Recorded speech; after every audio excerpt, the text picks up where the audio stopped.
Hello, my name is Rob Slifkin, and I'm the Director of Graduate Studies and a professor here at the Institute of Fine Arts, and it's my pleasure to welcome you tonight to the fourth Aperture IFA photo assembly.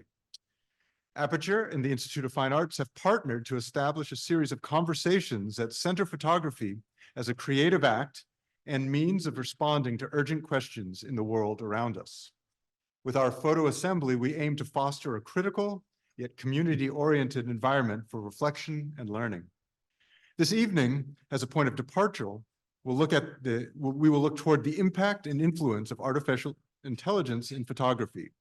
Our esteemed panelists, Minnie Ataru, Jonathan Baylor, Gideon Jacobs, will each share presentations to generate an opening conversation.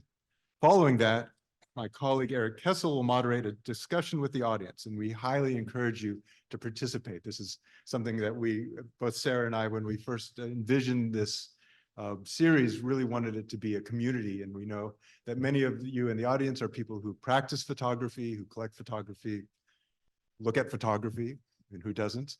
So I think we all have a vested interest in photography and probably even artificial intelligence, so we really do want this to be a conversation.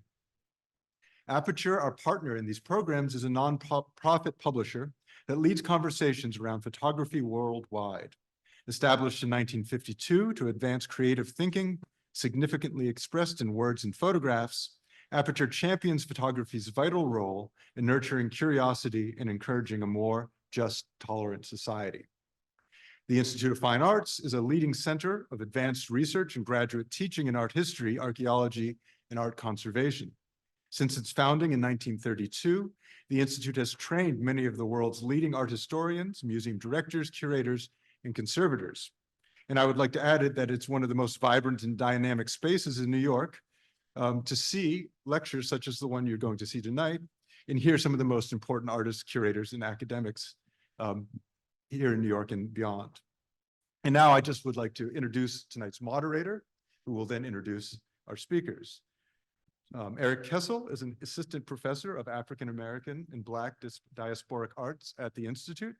He examines the relationship between Black embodiment, afterlives of slavery, and visual culture. In addition to his engagement with Black radical thought and critical theory, Erich's additional research areas include media studies, psychoanalysis, the history and theory of fashion, and the study of popular culture. So please welcome Erich Kessel.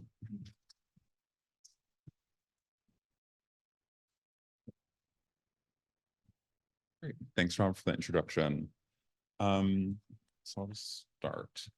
Recent attention to generative artificial intelligence draws attention to how its capacity to produce text, images, data sets, and other forms of information have surfaced reactions that range from energetic to ambivalent to indifferent.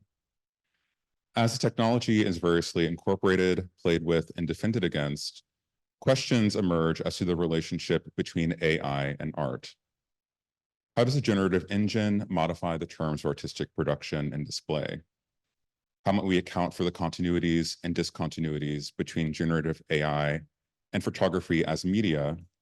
And what might we make of an issue raised by recent scholars such as Shane Denson of a discorrelation between perception and machine?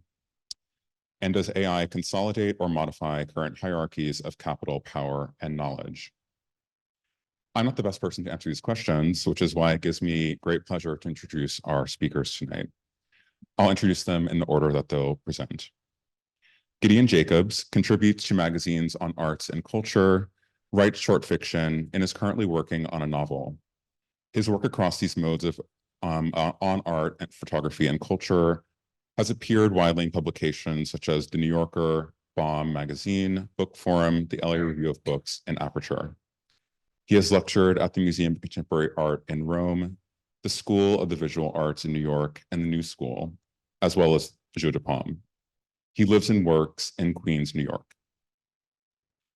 Minne Atairu is a researcher and interdisciplinary artist whose work takes up and interrogates generative artificial intelligence. Mobilizing AI-mediated processes and materials, Atairu's work critically examines understudied gaps in Black historical archives and emergent visual technologies. In addition to our artistic investigations, Atairu conducts research into the relationship between AI, art, and educational policy in K-12 classrooms in New York City. Her work has been exhibited at the Harvard Art Museum's Frieze Art Fair and the Mark Museum in Hamburg, and recently at the Shed. In addition to her time as a student artist in residence at Barnard College, she has held fellowships from Columbia University and the Graham Foundation, and was a recipient of the 2021 Lumen Prize for Art and Technology. And our third presenter, Jonathan Beller, is a professor of humanities and media studies at Pratt Institute, where he co-founded the school's graduate program in media studies and distinguished visiting professor at Barnard College.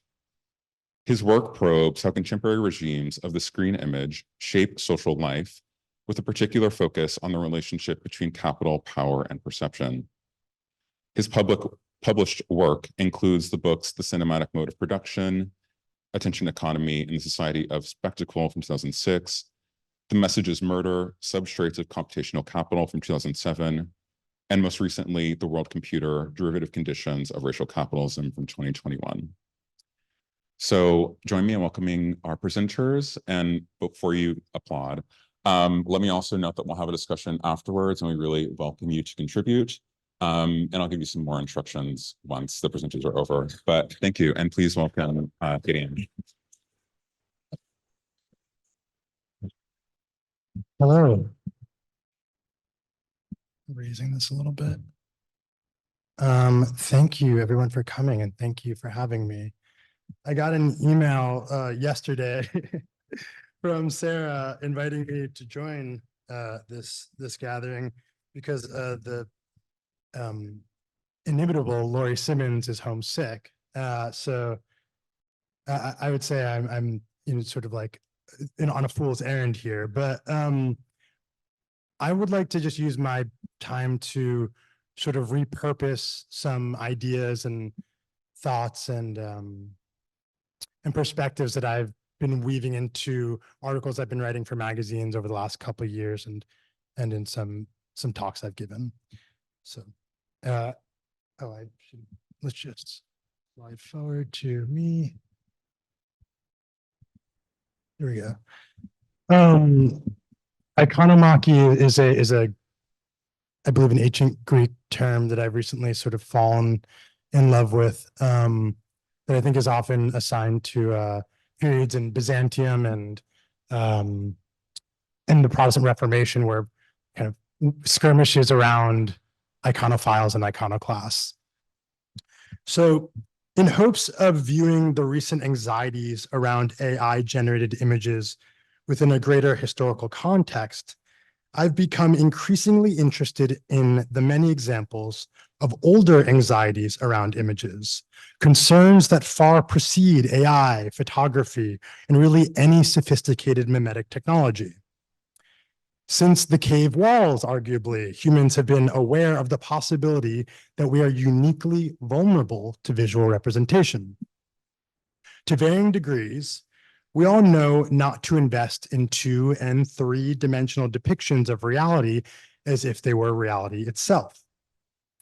Even if we have never considered what Sontag called photography's shady commerce between art and truth, we know not to be as frightened by a drawing of a lion as we would be a lion in the jungle. But on some fundamental level, it doesn't entirely matter how much Sontag or Barth or Berger one has read, because skepticism is not a first glance mechanism.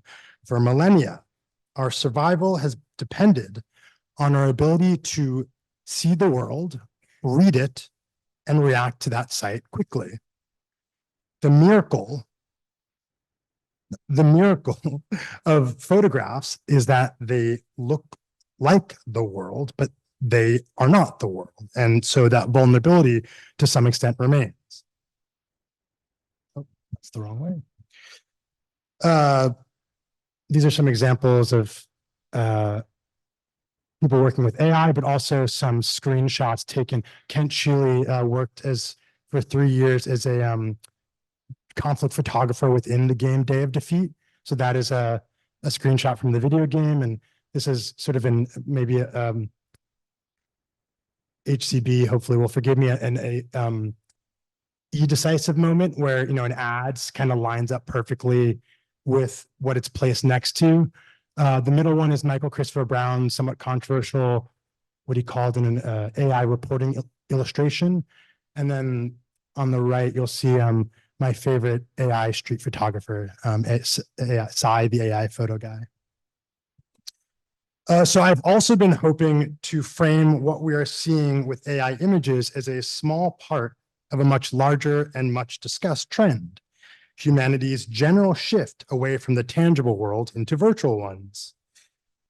Just as romance, friendship, and markets are already existing in either hybrid or purely online modes, the arrival of generators like DALL-E and Midjourney has allowed the photographic impulse to continue its own migration. I like to imagine screenshots as satisfying the virtual equivalent of the documentarian photo impulse, allowing the user to move through a digital space, see, react, and record.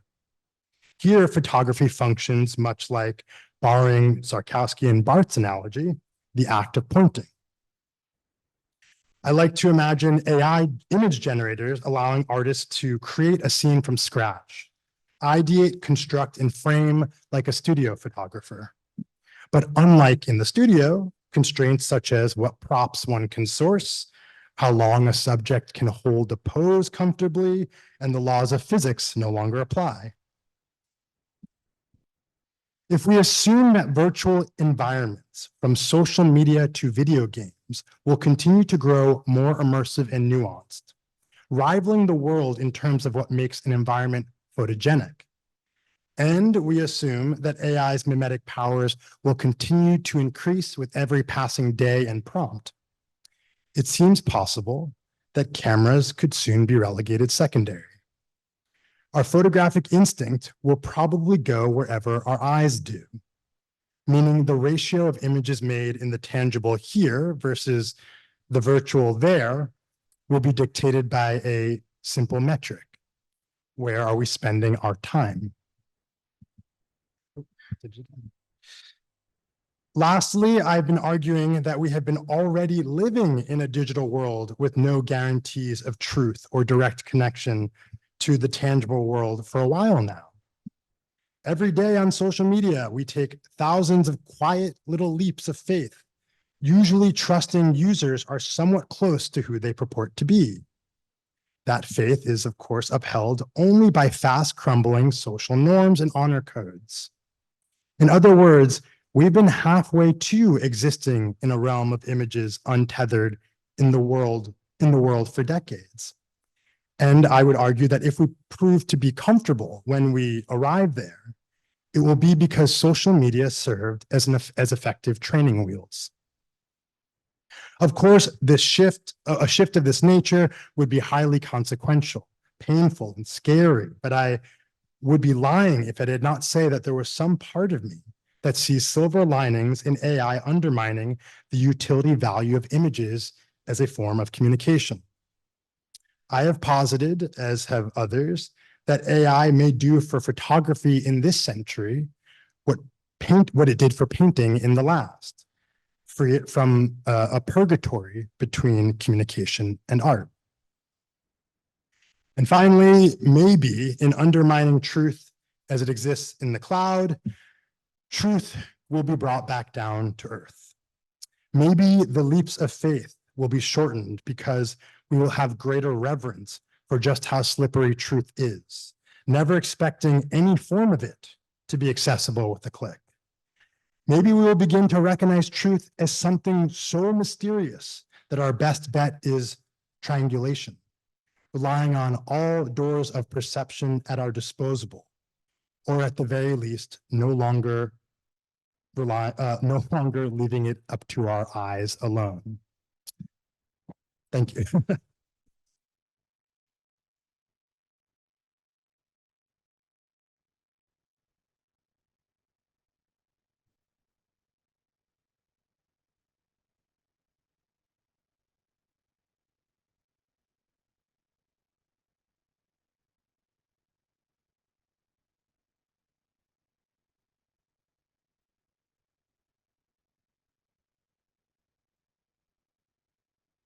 Okay, so I'm an interdisciplinary artist. So my presentation is going to focus on the ways in which I use generative AI to create images. But first of all, I'd like to say a really big thank you to Aperture for convening this wonderful assembly. So my artistic practice is really rooted in my experience as a Black woman, as a Black artist. And much of my work is realized through AI-mediated processes and materials. And so these works exist for me as images, sometimes they're videos, 3D objects, and code. But for the sake of this assembly, I'll focus on my work in photography. And so what I want to do today is highlight my recent series titled, something's missing. My recent series titled The Virgin and Child, which is inspired by a corpus of medieval era images of the Virgin Mary and the baby Jesus. And just for folks who may not be too familiar of what the Virgin and Child is, if you're Catholic or Christian, the Virgin and Child refers to these depictions of the Virgin. I suspect my mic is not working. Depictions of the Virgin Mary holding the baby Jesus, usually on her left side. And if you don't know who the Virgin Mary is, she's the mother to Jesus, who is considered the Messiah in the Christian faith. And so for my work, I was very interested in what is known as the Black Madonnas. And so right now there are over 400 Black Madonnas that are predominantly located in European countries. So in Poland, France, Belgium. But what is most interesting to me about the Black Madonna is the question of her complexion, which has been subject to scholarly debate for so many centuries. And so the question is really about race, right? Because the Black Madonnas are depicted with brown and Black skin. So what does it mean, for example, for an artist who is not of African descent to depict or to paint a portrait of the Virgin and Child who does not look like themselves or who looks like, you know, an African or a Black person? So these are more examples of Black Madonnas from different parts of the world. Another Black Madonna. So in my inquiry, I was very interested in negating backtrack a little bit. So one of the arguments or one of the proposals that try to explain the skin complexion of the Black Madonna is that over the course of centuries, probably that smoke and soothe from the Catholic Church. If you've been to a Catholic church, there's always smoke and incense in the Catholic Church may have, and I'll go back one step, may have contributed to the pigmentation on the skin. And some other explanations say, oh, it's a miracle. The skin just changed overnight. And then other explanations about dust, accumulation of dust over the course of centuries. But there's one interesting thing about the Black Madonna, which is depicted here with the Pope. Now, this Black Madonna is said, according to some historical documents, to have been painted by Saint Luke, who is one of the disciples of Jesus. And Saint Luke is said to have made this painting during the Virgin's lifetime. And I like to assume it's probably like a life painting, life drawing session with the Virgin. And so there is this question about if Saint Luke was really representing the Virgin's true racial origins or not, right? I'm gonna go back one step. So for me, as a Black artist and someone who's very interested in questioning archives, my work really emerges at this spaces of contention where we don't quite understand or have responses to, say, questions about the racial origins of the Virgin Mary, but I'm very interested in deploying what is known as critical fabulation. One of my favorite Black scholars uses this method to think about the facts and the omissions and the lies that are often architect the archive, and what are the ways in which we might be able to deploy imagination to come up with images that question these lies in archives, right? And so one method that Saidiya Hartman, who formulated critical fabulation, thinks of is the grammar of the subjunctive, right? So what if we deploy questions like, what if the Virgin Mary, for example, was a Black woman who lived in Harlem, where I live? What if she lived close to 125th Street, just by the Metro North? What if the baby Jesus was born under the bridge, just by the Metro North as well? What if she embodied the extravagance and the opulence of, you know, the way that Black folks like to present themselves, particularly in Harlem? We're very loud. You hear us laughing from a mile away. Our pain is just as loud. But I'm also interested in the proximity of that Virgin Mary to, say, the Bronx, which is next to Harlem. And it's also the hub of the epicenter of hip hop culture, right?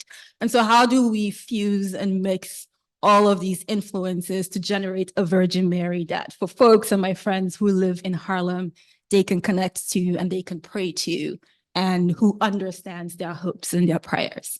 So this is one of the images I generated in response to these many questions I just posed right now. And here I was very interested in depicting the Virgin Mary, still very white, but playing with her pigment, her skin complexion, which you can see is very dark. And one reason I had sunglasses on her face is because I find that sometimes when folks are sort of gazing at the photo, there is this tendency to try to imagine it was someone they had seen before. And so the glasses kind of mask that. Here's another example of the Virgin and Child, still embodying, to me, at least in my opinion, that sort of extravagance of hip hop, which has influenced this series. And you can see on her arm, or part of on her upper body, you can see the baby Jesus also wearing some form of sunshades. And this is another version of the Virgin Mary and Child. Another version, so I'm Nigerian. You can tell from the accent, if you know accents well. And so for these versions, which I just showed you, were generated with Midjourney. And in my work, I try to keep track of the versions I use to generate images, because the versions determine how your images, your final images, what your outputs look like, right? It determines the texture in terms of photography, the lighting, and some details. So these are made from Midjourney version 5, which was released last year. But you can see these are more recent photos that were generated with Midjourney version 6. There is it's a little more photorealistic. I'll go back one more time. This is a little more photorealistic than the previous one that I showed you. More examples. And you could tell with this version, when you have the baby Jesus staring at you, you're like, what? Jesus, why are you looking at me like that? So it's really nice to have the eyes covered with glasses, at least in my opinion. Yeah, and that's it.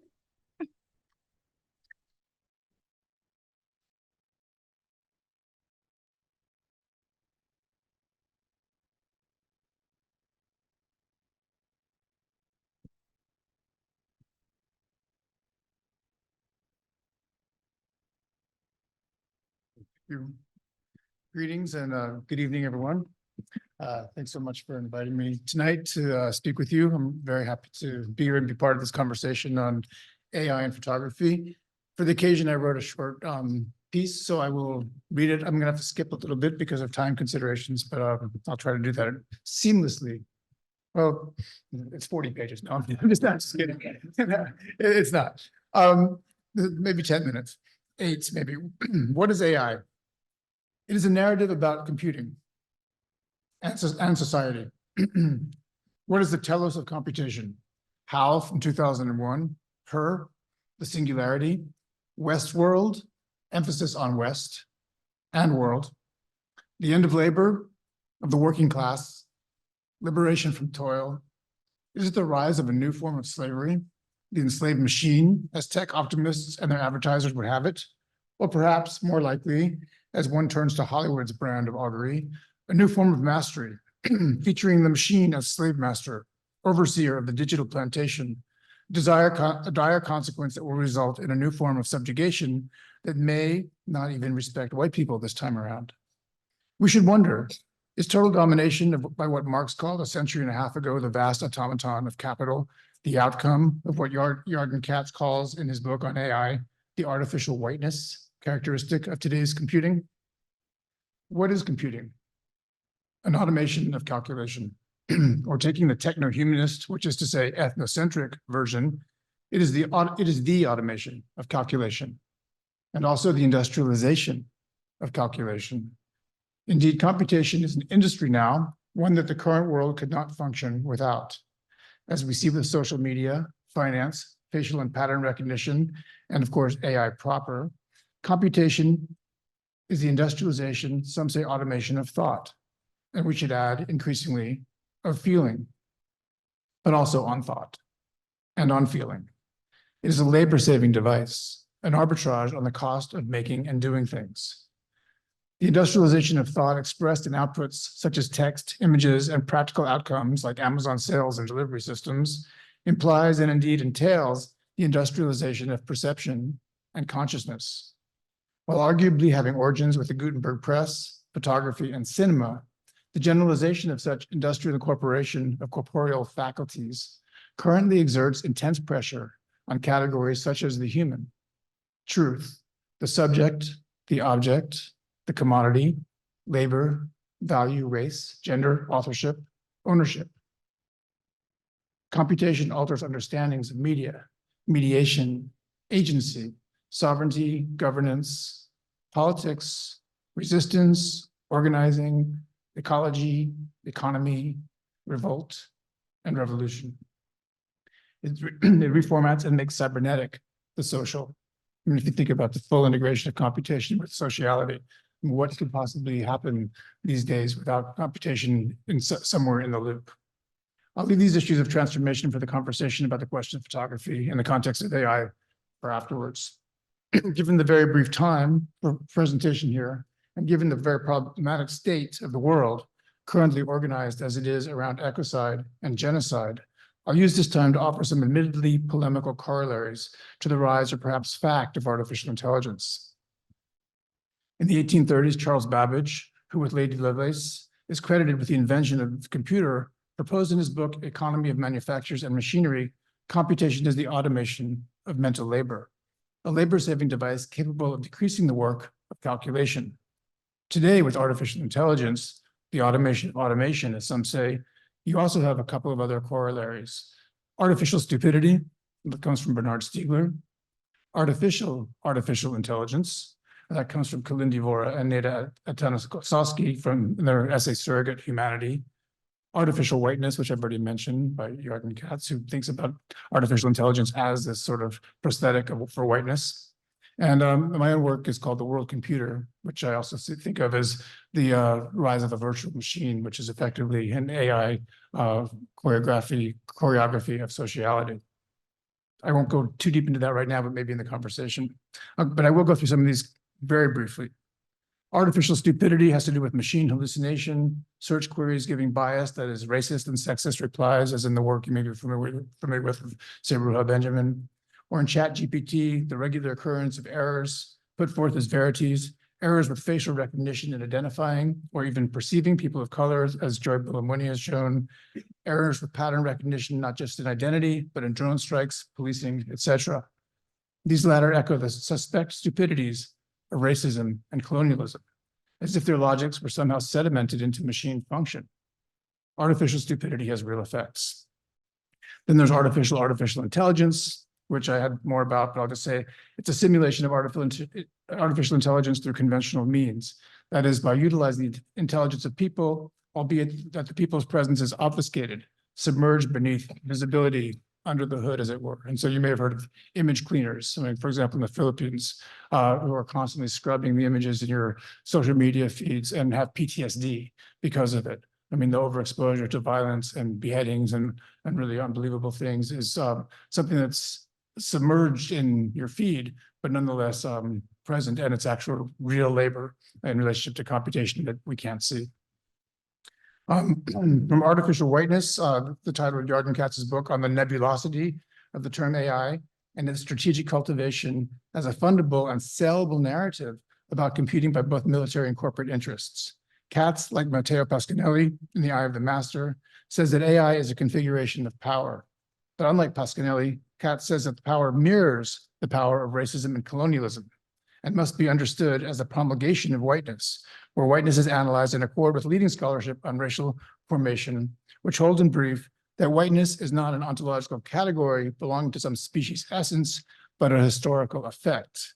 That empowered resultant formation of a violent history of enslavement, colonialism, social domination, and globally imposed inequality. AI for Katz expresses and extends the cultural and social logics that produce and sustain whiteness along with empire, and its main function today is to maintain and develop a white supremacist social order, according to Katz. And then you have the world computer, which I think I'm going to skip the description of for the moment because I probably will bring it in more in the conversation. Just suggest that part of computation is also financialization. That as computation sort of enters the tissue of the social, there's always a financial element to that logic, because to generate data, to preserve data, to promulgate data, it requires an investment. And so things are turned into risk profiles. And if you think about social media and something like Instagram, those are kinds of social programming, right? Which are also wagers on the semiotic. They're attempts to sort of play the meaning game with other people in order to do what? Right? I mean, whether you're a professional photographer or whether you're just an everyday Instagrammer, or whether you're an influencer, you are sort of entering into this informatic game in order to wager some sort of future, which maybe you'll get a return on.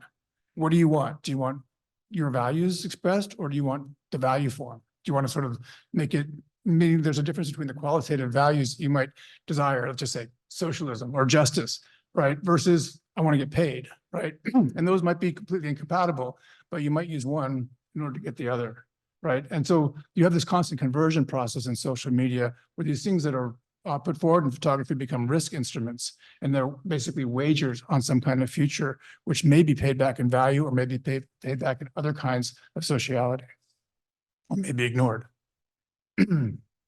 So AI is shuffling reshuffling the value, So if AI is a reshuffling of value categories and therefore risk instruments, what we call photography becomes an implementation of risk management. I mean, that's critical fabulation, right? To understand where all the sociality encapsulated in and as AI is heading, we might again remark upon the ecocide and genocide that seems ungovernable, despite the fact that most people on Earth are, or think they are, or say they are against these. What if Lavender, the AI system used by Israel for the identification of Palestinian targets, is not the exception in social relations configured through, in, and as AI, but closer to the rule, even a sort of paradigm of imaging, precisely in the way that it instrumentally renders worlds and the agents and objects within them. So I had a long quotation from 972 magazine about this, which is quite harrowing. I'm going to just leave it out for time interests. I'll just read the last little section. We were not interested in killing Hamas operatives only when they were in military buildings or in a military activity. An intelligence officer told 972 a local call. On the contrary, the IDF bombed them in homes without hesitation. As a first option, it's much easier to bomb a family's home. The system is built to look for them in these situations. So the article is about Lavender as a means to identify targets automatically, and people, the human factor, end up rubber stamping those targets 20 seconds per person just to verify that they're male. There's a lot in this article. I can give you the reference later if you're interested. But I was going to say that this looking is arguably also photography.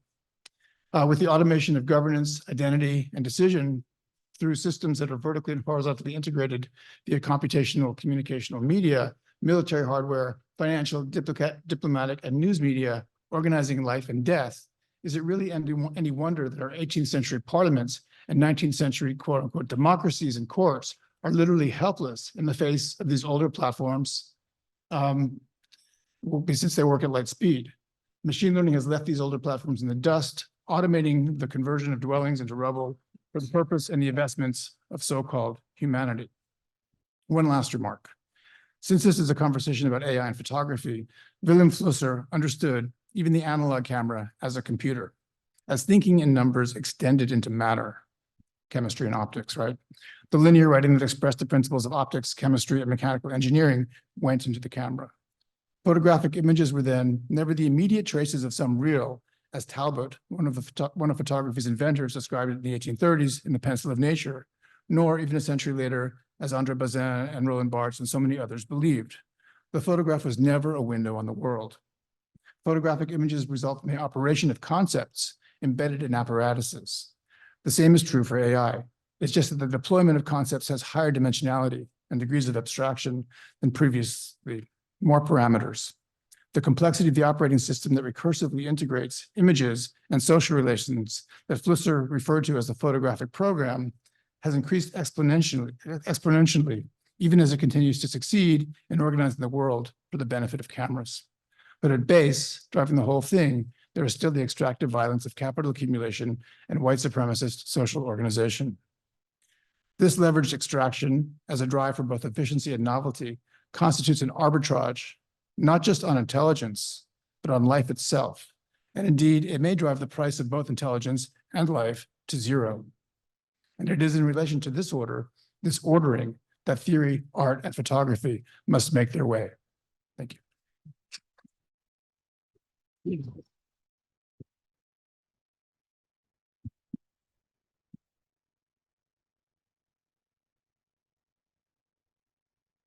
So, oh, you already did it, great.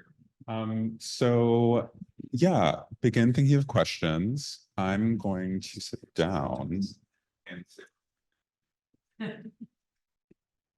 and are these on? Great.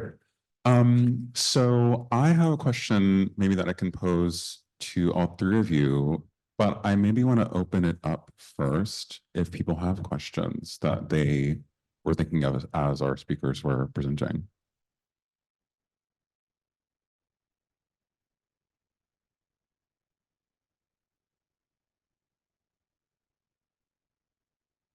Go ahead. Oh, yes. And please wait until the mic gets to you before you begin speaking, because the event is being recorded. Okay, first question, and formulating it as I ask it. I didn't get your name, the first speaker. Yeah, and you. I'm Gideon. All right, so you said something about that AI in this kind of very optimistic way could release photography from the purgatory between information and art. Is that what? Communication and art. Communication and art, and compared it to when photography came on the scene, how it released painting into a kind of, at least in Western painting, a new kind of form that maybe have gone to abstraction, right? So photography released painting from historical information. And in kind of pushing back on that a little bit, in releasing it between communication and art, does AI also tether photography to language? As abstraction in painting was able to describe the nameless, the unnameable, wouldn't AI only describe the nameable because it's a language prompt? I don't know really what else to say other than I find that to be a beautiful, beautiful formulation. Actually, no, really, I have, I mean, I guess a lot of, I think what I said is in some ways oversimplifications, because I was, like for some of that stuff was taken from a New York Times piece, and it's a very different, I think, audience than the one in this room. But I mean, I guess what I was trying to say there was freeing it to offer much more than verisimilitude, essentially. And I think I was trying, there's been so much doomsaying, and for not necessarily so, And I think I've been in the last couple of years really trying to find some silver linings. And maybe some of it's a little forced, but I would say that like that I could argue in some ways that as the language becomes so fine, in some ways it disintegrates in the way like a glob of paint does. You know, I think there is maybe an argument to be made that although language is discrete and finite, maybe at a certain level, you know, it's sort of like a bunch of ice cubes. You cut them up small enough, and then eventually like they go from being many to one again. It's water, you know. So I wonder if we can get to that consistency of language, which is, you know, something like paint, if that makes sense.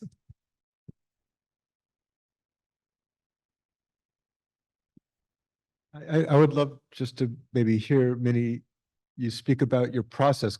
Following up on this, is it purely linguistic? Or to make these images, is it just text, or are there images that you're putting into this algorithm as well? They are primarily text. So I use a text image generator known as Midjourney, which is pretty popular and exists on Discord, or you can have a private server.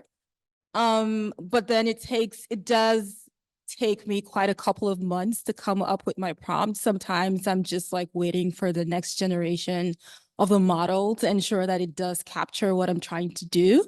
But it is primarily text. What kind of words are you using to generate an image like this?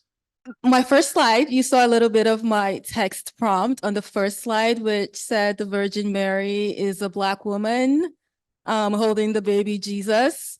And then the following, which I don't want to disclose because I think the prompt, you know, the prompt is the artwork, not necessarily the visual.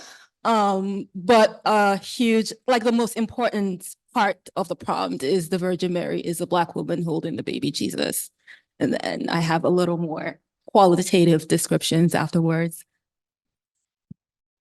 What you just said about the gap between the prompt and the image, almost the prompt being the artwork, is massively interesting. But it also makes me want to ask all three panelists to kind of maybe answer this question in the interest of crosstalk, which is, what does the AI image show for you? Gideon, you talked about the mimetic power of photography, but also how AI might enable a potential other capacity to come into view. Minnie, you talked about kind of surfacing an alternate way of understanding the history of the Black Madonna, but also surfacing Black maternity as it exists in your context in Harlem. And then Jonathan, your mention of the fact that computation is somewhere in a loop of the reproduction of sociality. But interestingly, the question is, does the AI image disclose that, or is actually the AI image an illusion that is preventing us from accessing that kind of substrate? So yeah, how do you think about that? The showing, the appearance, what are we looking at when we're looking at an AI image? For everyone, and everyone else too. Yeah, I'll just say briefly that, you know, I could never guess your prompt from the image probably, you know, and that's a really interesting problem, because if it were sort of easy to reconstruct the language that underlies that image, then we wouldn't need computers, right? That part of the AI process and machine learning allows for this the promulgation of these sorting algorithms to generate an image of this kind. And so that disconnect, I think, shows that even though there's language at the base of it, what the outcome is inexhaustible my language, as other images have always been claimed to be. I mean, images are kind of like these infinite sinks for language and thinking, and they're very difficult to exhaust. Nonetheless, they are forms of social programming, right? And that's kind of the interesting, just to address your question. They're wagers. I mean, I don't know. I mean, we don't know each other, but I don't know why you're making these exactly.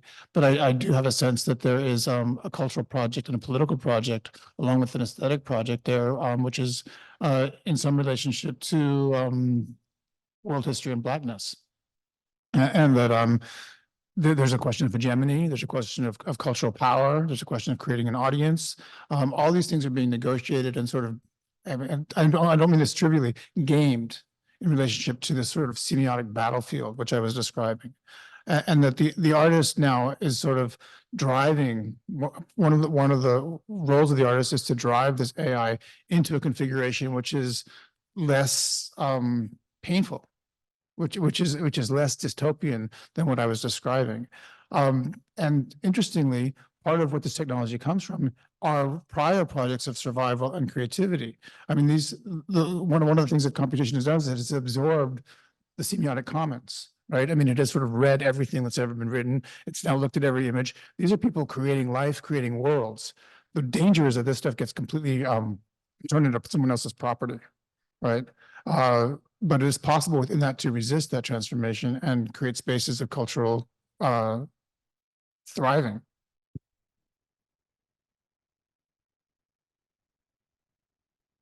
Okay, this working, right? Cool. I think, I think if I understood the question, it's what do we see when we look at AI images? And it reminds me of something. I was interviewing Alejandro Cartagena, who is working a lot with AI, but it kind of came up as a documentary photographer. And he said something like, AI image generators seem like a natural next step, because I think I'm gonna curse. He said, "What the fuck else were we gonna do with the trillions and trillions of images we've been making for the last? I mean, that exponentially increasingly making for decades." He saw it as it would have just been garbage. Essentially, it would have been. I mean, an incredible wasted amount of visual garbage. And I love that idea that it was in some ways the inevitable next step with how many photos we're all taking on our iPhones and beyond. And it hammers home to me, like, so when I look at AI images, I really, in some ways, see something inevitable. And I think when I hear a lot of the anxiety around them, it reminds me of, when I would play video games as a young person, and the more realistic the video game and the violence was, the better the game was in some way. And we've seemingly finally started to reach a point where we are far enough over the uncanny valley or into the uncanny valley where it's making us uncomfortable. The ability to depict reality very easily, very convincingly. Can I ask him? Oh, Yeah, I was going to answer that question more. I mean, because I generate images like every day, and I look at AI images all the time. And one thing that's most important to me as I look at the images I've generated is questions about Blackness, right? And so I've been thinking a lot about guardrails and how I find very often guardrails, meaning that, an algorithm has a system that prevents you from generating explicit or graphic content. But how for Black bodies, that sometimes isn't always guarding Black bodies, right?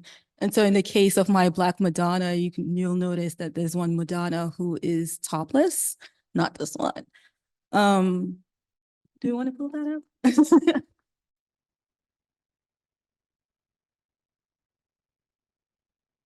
Yeah, this one, right? So in Midjourney, there's a function called, outpainting, expand, whatever it's called. If you continue, and that's why a lot of my portraits kind of end here. If you continue expanding, then it does show a lot of like nudity, even though it's concealed in some way most of the time. You'll notice that it's forming like different parts of the body that you did not ask for. I also find that in other series unrelated to this, when I have these Black images, perhaps they're swimming in water, there's a lot of nudity, and you don't need to prompt for nudity for that to happen, right? But with the Black body, it's always, there are exceptions. so the images that are being generated are already not only replicating a certain set of like negrophobic or anti-Black biases, but then your creation is also navigating that through editing. I want to ask you also kind of in relation to what Gideon just said about glitches and how you think about that. In particular, because there was an interesting kind of image of a hand in one of your images where it seemed that the hand was blending into that of the mother between the child and the mother. And yeah, how do you navigate those as you're creating, and what is the role they play in your kind of process of surfacing these images of maternity? I mean, that's not an image I would exhibit because the mother's hand is visible and it's just like messy. But there is a function on Midjourney that allows you to edit those glitches out if you choose to. Most of the time I will, or I'll just blend it in. But in this case, I used it as an example here. That's not an image I would share elsewhere, like in an exhibition. Can I ask Minne a question? Is that kosher for this? Okay. Well, you said, so you just talked about the glitches, and I'm always curious whether we will in some soon, if not already, have nostalgia for those glitches as the models improve, and maybe a good chance to kind of shout out Lori Simmons, who is supposed to be sitting in this chair. She told me that so it's like working with AI generators is like having a camera that at any moment could change on you. And she sometimes wants access to the old models, but they're not available. And I think she's found like secret ways. But I'm curious. And one more thing, it reminds me sort of when photographers will use antiquated equipment because of what it offers them as opposed to the fanciest new camera. I'm curious whether you have found it, whether you have struggled with the tools changing under your feet. And sometimes going back and being like, I can't do what I want to do with this new model. Certainly. So this image, the first three that I showed were generated with the fifth version of Midjourney, which is somewhat photorealistic, but not as great as version 6, which we have today. So the last images that were more African can be. Thank you. Right. So these images are version 6. They're more photorealistic. The glitch is still visible, but something about it for me, I'm not sure what it is. It's just too photorealistic for what I was going in terms of the Black Madonna. So I stick with version 5 when I'm generating. And thankfully, Midjourney still gives you access to older models, at least up to model the 3rd generation. So there are ways to play around with them. Maybe to add another layer to the conversation around the glitch, I think maybe one interesting issue with the glitch is that it presumes some degree of skilled use. And on that front, I'm intrigued by your comment, Jonathan, about arbitrage and financialization. That computation is in some sense mirroring the like dynamics of capital and money. And so in a kind of metaphorical way, I want to ask, what does not having the skill to use this technology mean as it attains a certain kind of social power? And does not having that skill equal, in a certain sense, being creditless or credit poor in the world today? So you're asking me if you don't know how to use AI, you're fucked. Yeah. Basically. I mean, increasingly so, right? I mean, increasingly we're going to need AI to read the AI that we're going to receive in our email. And so, I mean, the unbelievable generation of text and images, which we're going to experience the onslaught of, will need to be filtered in some way. And so, so AI will evolve probably to a general interface, which will in many ways reproduce the kinds of inequalities. I mean, if we don't do something about it, will reproduce the kinds of inequalities which already structure planetary life. So So the short answer is yeah. But the real question that I would want to ask, sort of to reframe that, is, well, who pays the most? Right. I mean, and to me, I mean, this is a particular kind of space we're in. I'm in with you. And we can talk about art, and that's great. But what are the stakes in the conversation? Right? What is the stake of art making? What is the role of the artist in this context of AI? Who are the audiences? Who are the recipients of the wagers that I've been describing? Right? Is it sort of like, the collector or the gallery goer who has an aesthetic experience and then can go on about their daily life? If that doesn't reorganize the social order in some way? Or is there a way for artists and photographers to actually reach deeper into themselves and into the world and make connections which will empower others through this technology, right? And they kind of sound the depths of their own implantation in the social in order to surface, a kind of solidarity with other people and other stakeholders, which oftentimes we repress if we're just negotiating for value. I do want to encourage, thank you, questions from the audience, and we have one.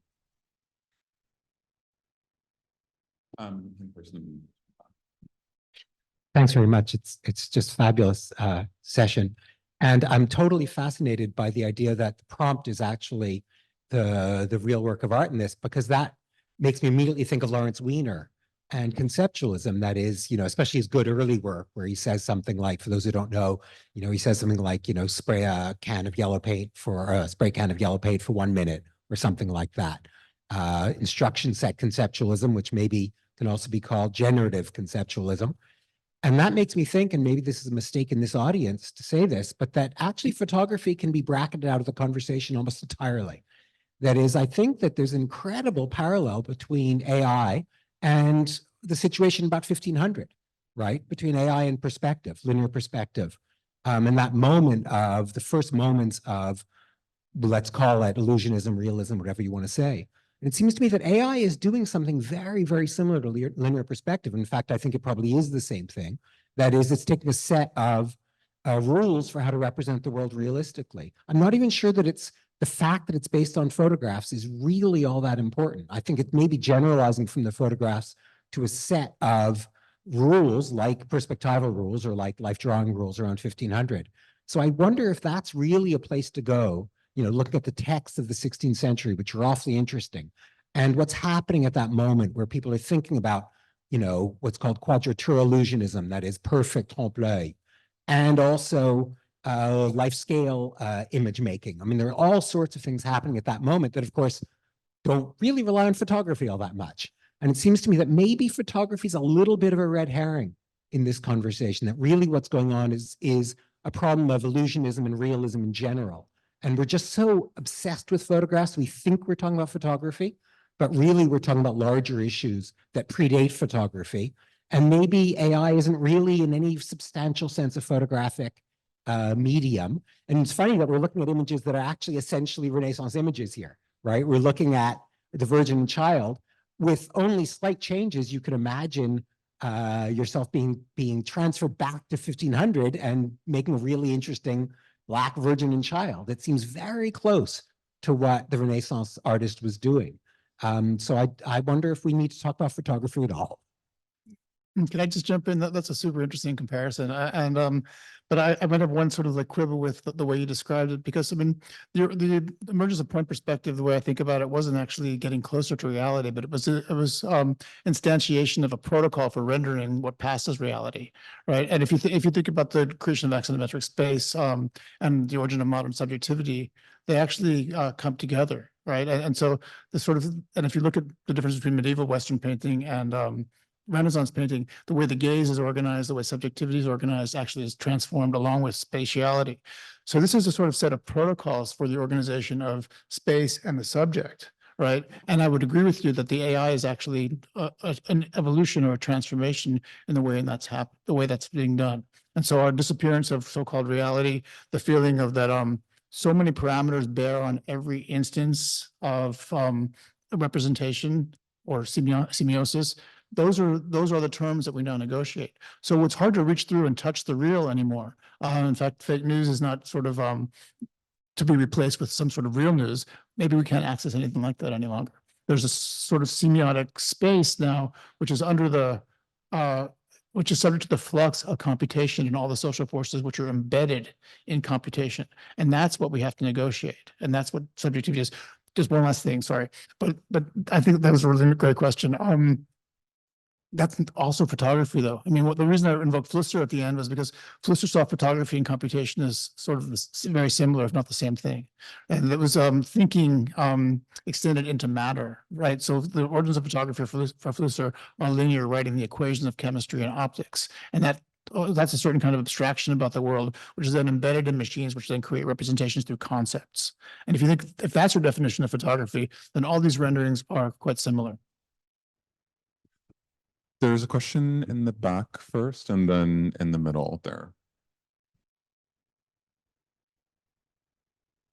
Sorry. Thank you so much. Hey, this is a really interesting conversation.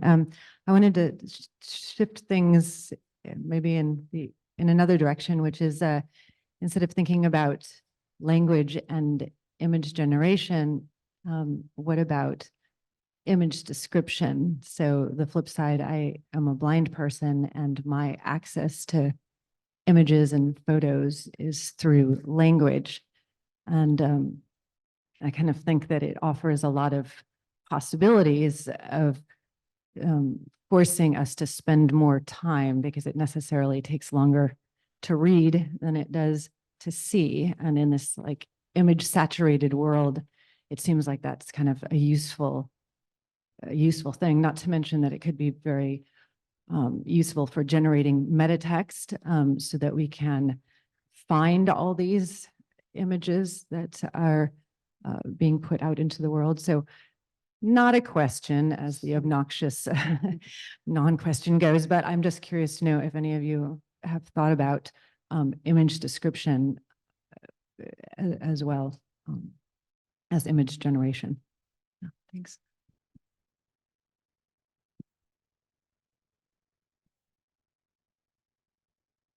This is maybe a point of information related to that question, but do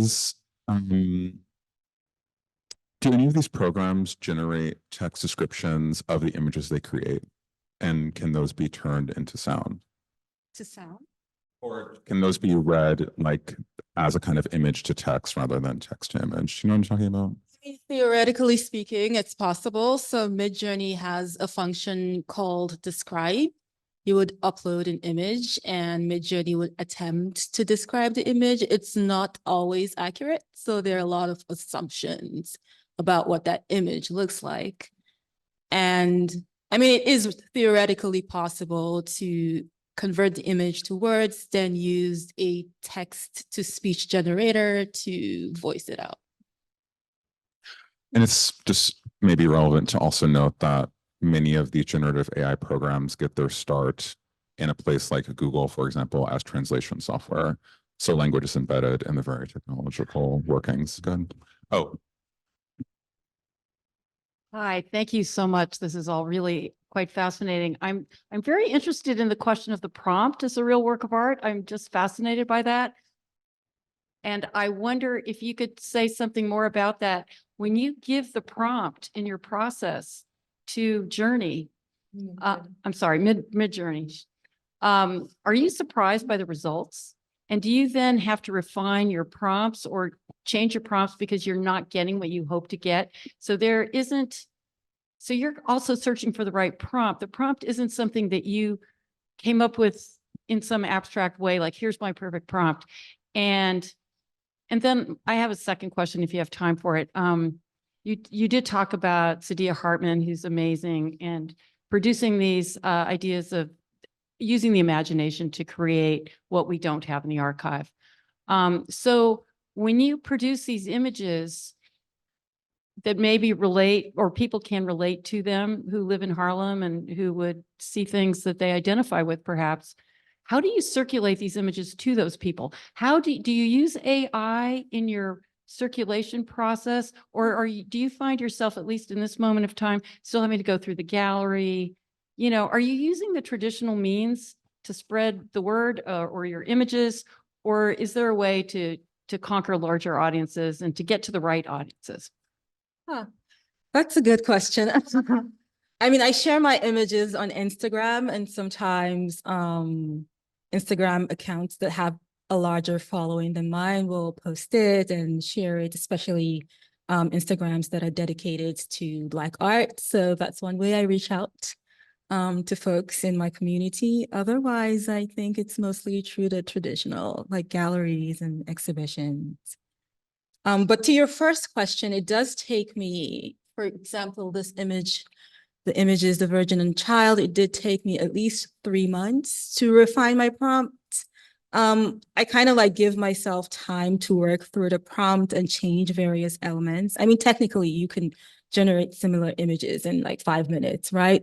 But then you have to play with modifiers and various qualifiers within the prompt to determine like what's the best lighting, what am I looking for, where do I want the rhinestones, is it working, is it not? Yeah. So just a quick follow-up, that says to me that you have a mental image.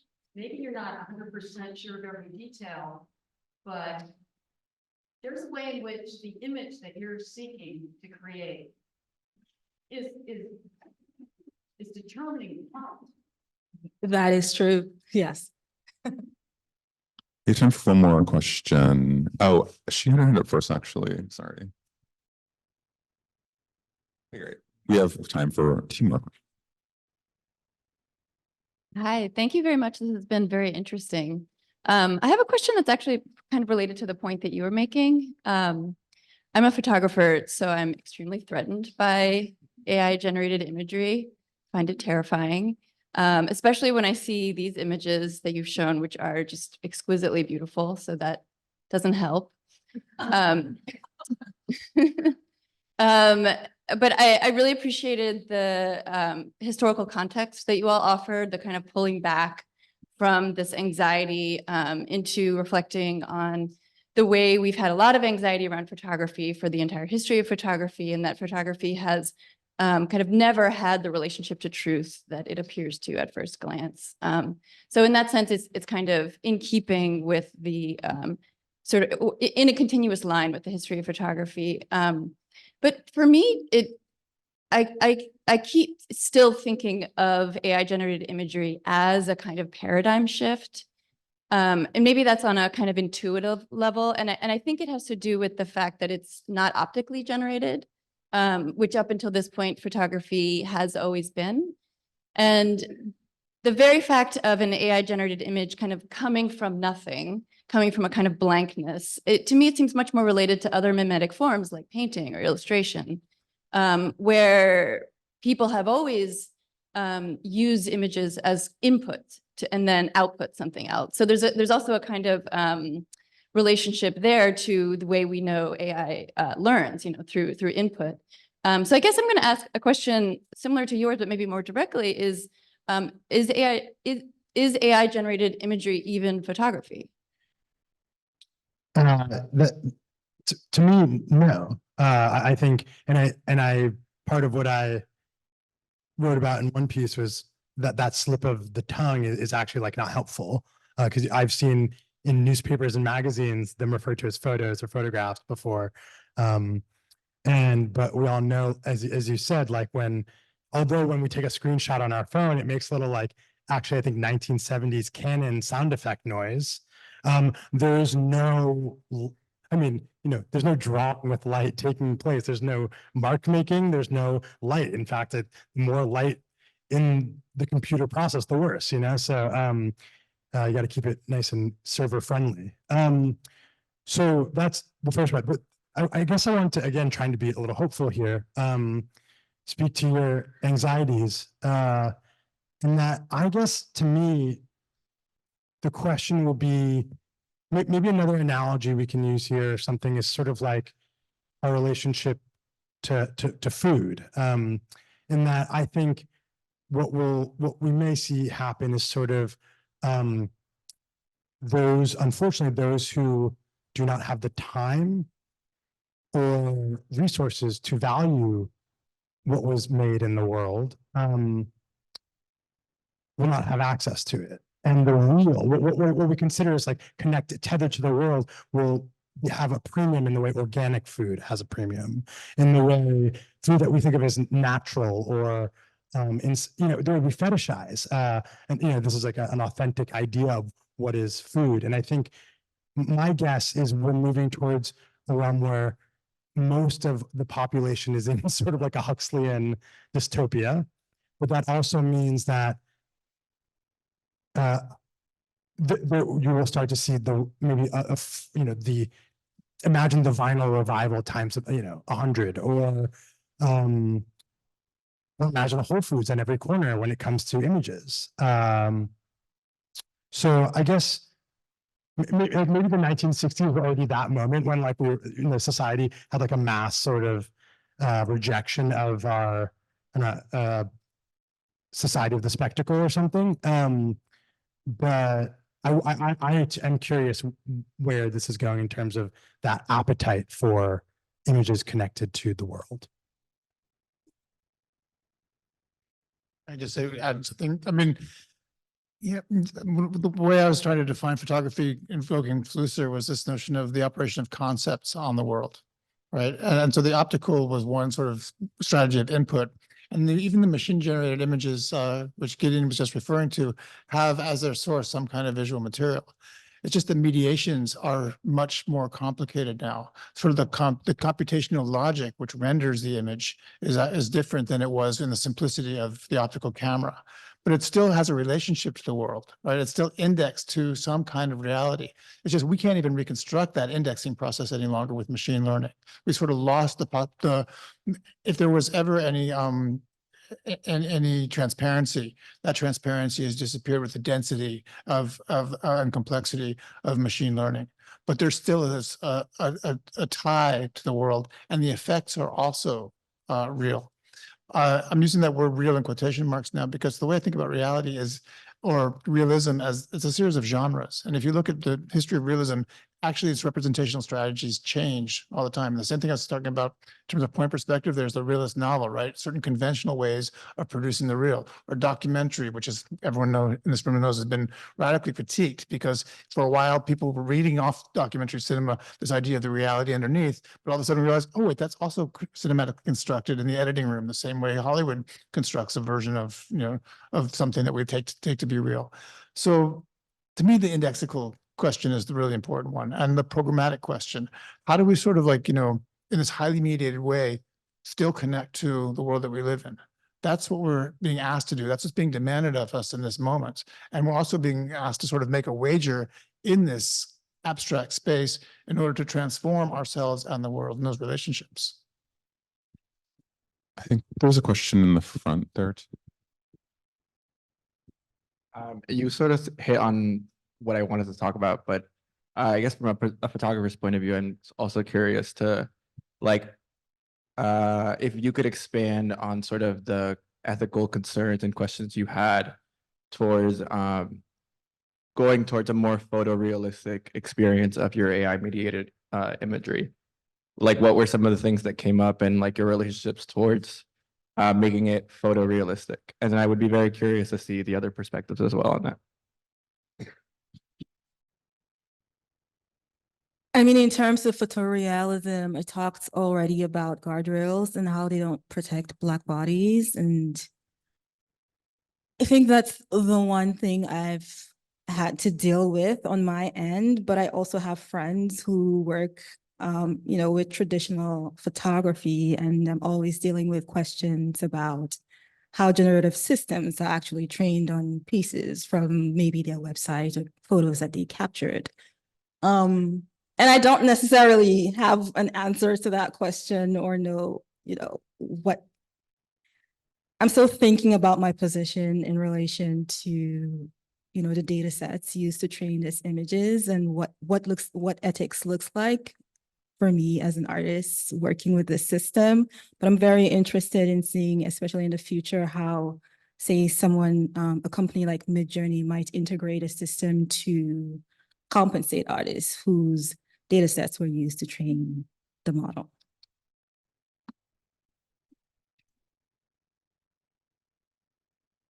Thank you all. A brief reflection on photography and AI, and I think it might be helpful to divide the role of photography as input and the role of photography as output. So generative AI is unimaginable without trillions of images. Most of them are photos, and specifically without specific training sets. Almost all photographic, not entirely, but somehow photo-based at some point. So ImageNet being the first major set, Line 5B being the primary one at the moment. Bigger sets are already in the works. And that's photography as an essential building block of data for the deep neural networks. As output, I think that we can take a page from Walker Evans, who, one of the great documentary photographers, who at the end of his life recognized that the documentary was a style and referred to it as such.